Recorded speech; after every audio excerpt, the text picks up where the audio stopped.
video is 7.1 and 7.2, Applications of Systems of Equations, and this video is featuring, it's a snow day! It's getting bad pretty quick. So the objectives for this section are the following. You'll want to be able to interpret a situation. You're going to be given word problems. I know, not everybody's favorite, but what we're going to do is kind of figure out an organized way that you can approach these word problems so that you can set up a system of equations pertaining to that problem.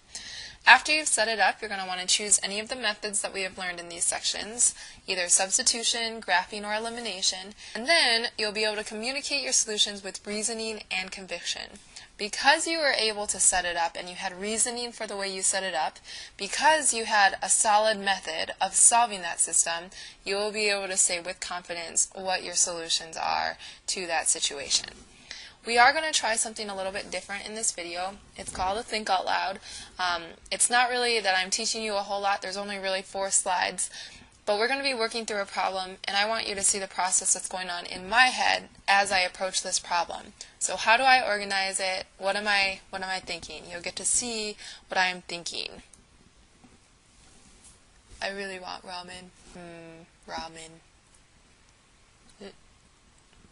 So the main thing is just find the key information, start isolating that key information, what really matters for the situation, and then always know what your variables stand for. This should be variables. Alright, so here are your steps for solving word problems. This is how I go about doing it. So go ahead and write those down, and then we'll step through this in an example problem. So the very first thing and the most important thing is to be able to know what your variables stand for. And this normally is going to come in the form of a question in your problem, normally towards the end of everything after they gave you all the information. It's going to set you on a route of what am I trying to solve for, what do I not know, and what do I want to know. So then here are the rest of them. Constraints, we'll talk about what those are. Always have in mind the objective, which is normally solving for those unknowns. And then setting up a system, this is probably the hardest part, but then you're just going to use the method of your choice to solve. So allow me to read this out loud to you. What I am going to do is underline, or in this case highlight, some of the key information. And seeming that this is math, I'm going to probably be highlighting those numbers that I come across when I'm reading this. So a department store had a sale to sell all of the 214 winter jackets. So there's 214 winter jackets that remained after the season. So I know that there are 214 jackets that this place wants to sell. They're trying to get rid of their stock. 214 winter jackets is what they have. Until noon, each jacket in the store was priced at $31.95. So this seems important to me. I probably will need to know this. At noon, the price of the jackets were reduced further to $18.95. After all the jackets were sold, total receipts for the clearance sale were $5,108.30. Of course, I'm going to highlight this. How many jackets were sold before noon and how many were sold after? So that is what I'm going to be on the search for. Alright, so now I'm going to change colors here because I'm going to have to identify my variables and then figure out what do they stand for. I'm going to highlight these in red. So looking within my questions, I'm trying to find out, I do not know how many jackets were sold before noon, so jackets before noon, and how many were sold after. So I'll form 2 variables for those. And I'm really sorry, I have a typo. This should be jackets. But B is the number of jackets sold before noon, so B for before.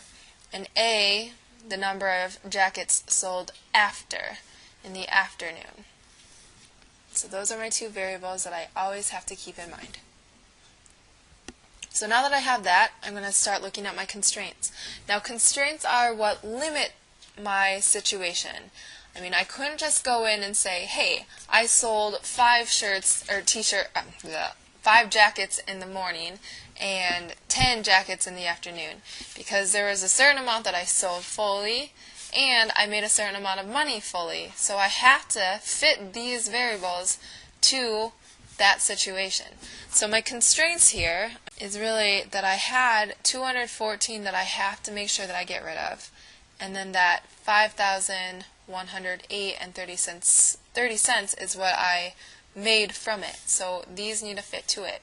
Now I will kind of put like a little notice of orange here, because those are also somewhat of constraints.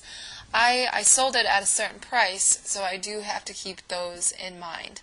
So that is a constraining factor as well that I'll have to take into account when I'm solving for A and B.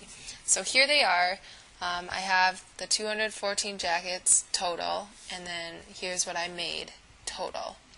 And I also did include this, that we are selling them for a certain constraining price.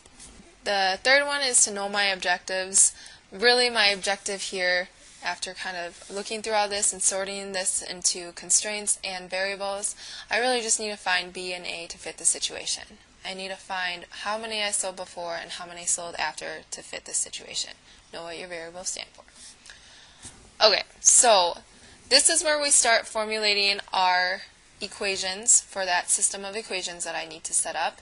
So what I'm going to do is I'm going to look back to my constraints. Okay, so that's, what step was that? That's the step right here. If you have two unknowns, you need two equations. I do have two unknowns, so I know I need two equations, and I'm going to use those constraints as kind of a guide. So here are those constraints that I identified, and what I want to do is I want to start seeing how are these unknowns related to coming up with these constraints. So I'm really trying to make the connection of my red and orange to build this blue part, this system of equations. So if you want to kind of play around with, alright, this was a constraint that talked about the total sales amount. Okay.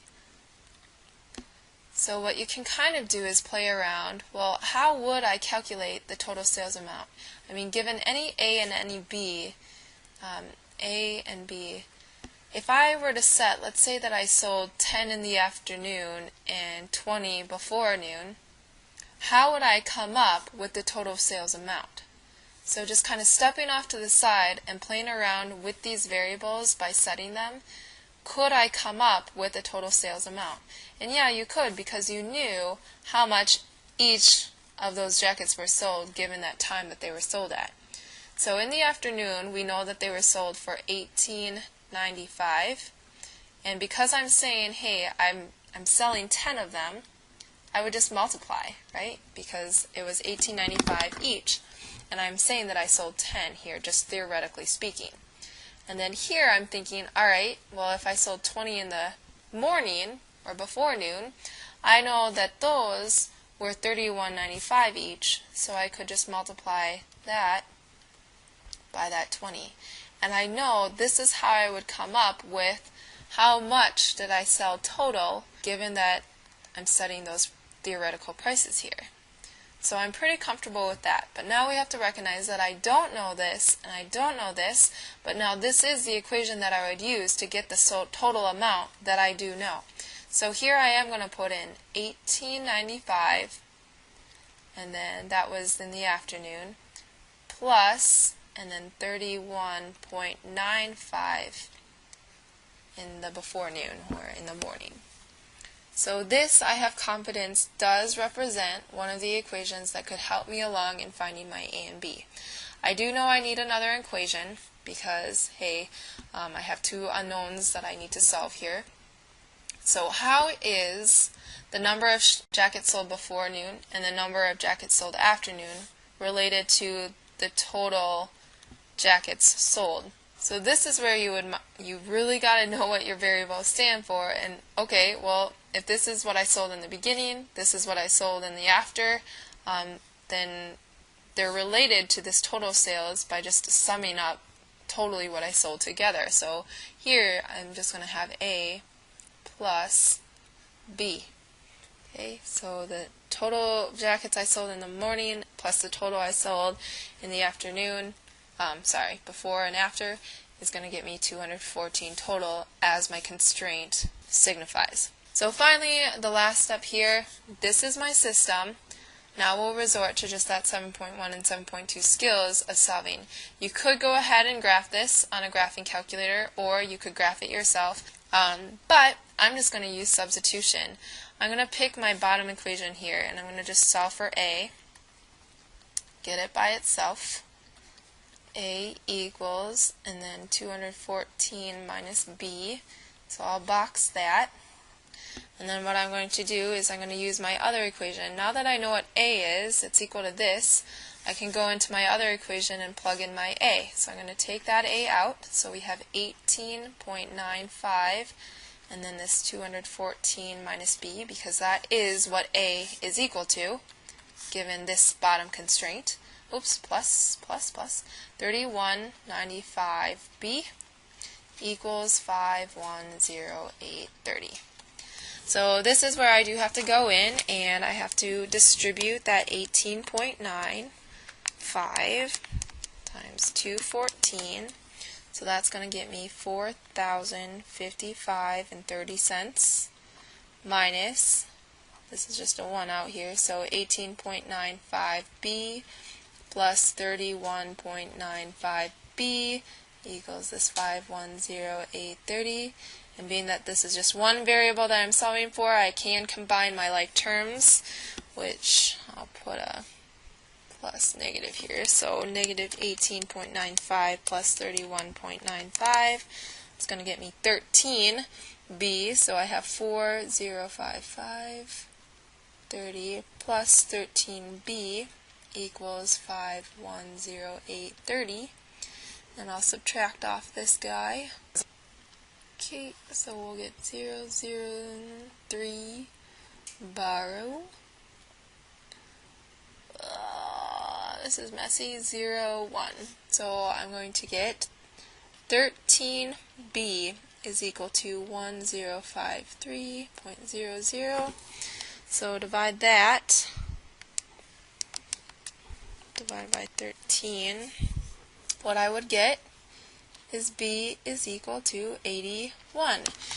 So B equals 81, and then I would say, oh, I gotta solve for my A, which is fairly easy because we have this handy dandy boxed equation up here. A is equal to just 214 minus 81, and what we will get there is 133. Okay, so now, this is where I do want to communicate exactly what I just found. So what I just found is that we sold 133, and this is A, going back, that was in the afternoon. 133 jackets in the afternoon. And 81 jackets in the morning. And I can say this with confidence because if you go back to your system that you set up, well, yeah, selling 81 and then selling 133, it's going to get me a total of 214 that I sold, which totally matches that constraint that I had. And if I do plug it in, if I take 1895 times that afternoon price, which was 1895, times how many sold in the afternoon, which was 133, plus I took 31 and 95 cents times that 81, the jackets that I sold in the morning, then what I will get is this total amount, and I can prove that by just simply showing that algebra.